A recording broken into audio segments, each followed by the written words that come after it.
In this video, we're going to cover My Seller tab or Sell Zone. Right here, when you click on that, now basically what this is if you have a listing and you want to inform your seller on a monthly basis what's going on in their area, what's going on with their competition, whatever you choose as a criteria to share with them, it will automatically email them on the 5th of every month a report showing the criteria you had set up for them. Now we'll run through this and show you what we mean. We're going to click on Add a New Seller. There are basically two ways to add information to the My Seller tab. The first way is if you have a listing and if it's on RMLS, all you need to do is input the RMLS ID in this field. And I've chosen one from James. Let me paste that in there since I'm in James's folder, and click Save Changes. Now note the information is updated with the detail from the MLS. I do need to fill in the name and phone number and email of the sellers. So let's just say that's my house. And my number 360-910-1570. And my email. Okay, now I want to save those changes. Make sure I've updated that field. It says updated listing. The next step would be to set the search criteria by clicking on Set Search in this pink area down here. And when you do that, it will load a map of all like properties. You'll notice down here it will actually set in the parameters. What this is the prices from and to prices 20% above or below the listing price. Same with the square footage kind of a deal.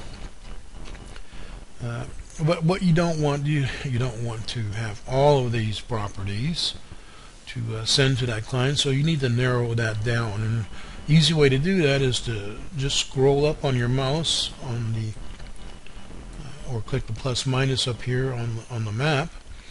Kind of zoom into the area that you want to run as a comparison. So let's say we want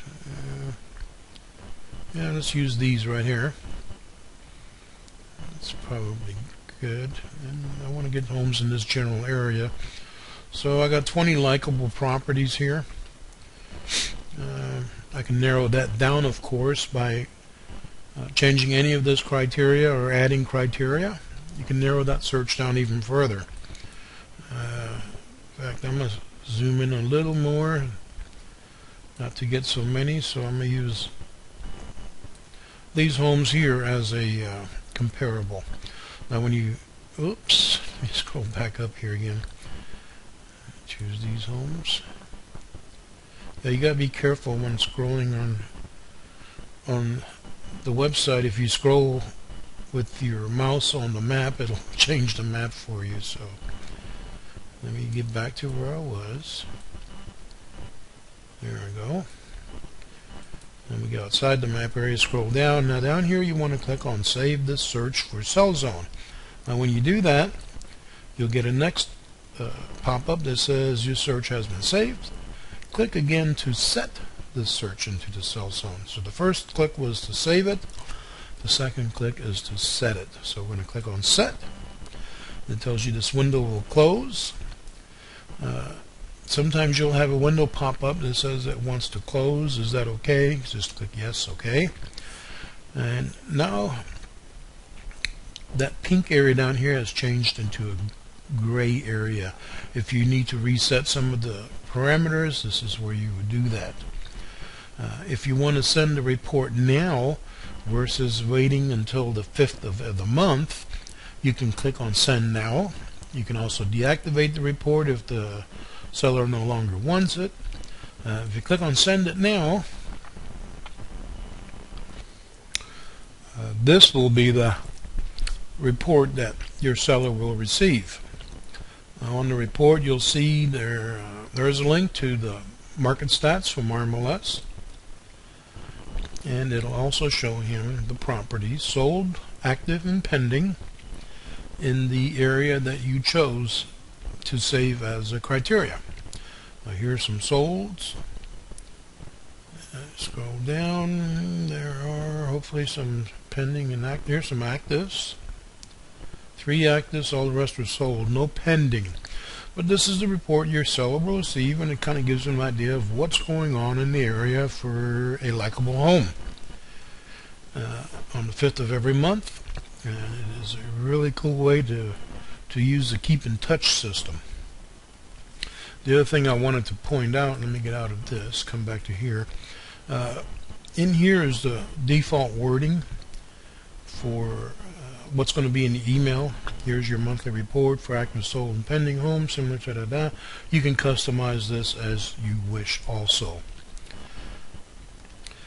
And that about covers how to add a seller to the sell zone using the RMLS ID.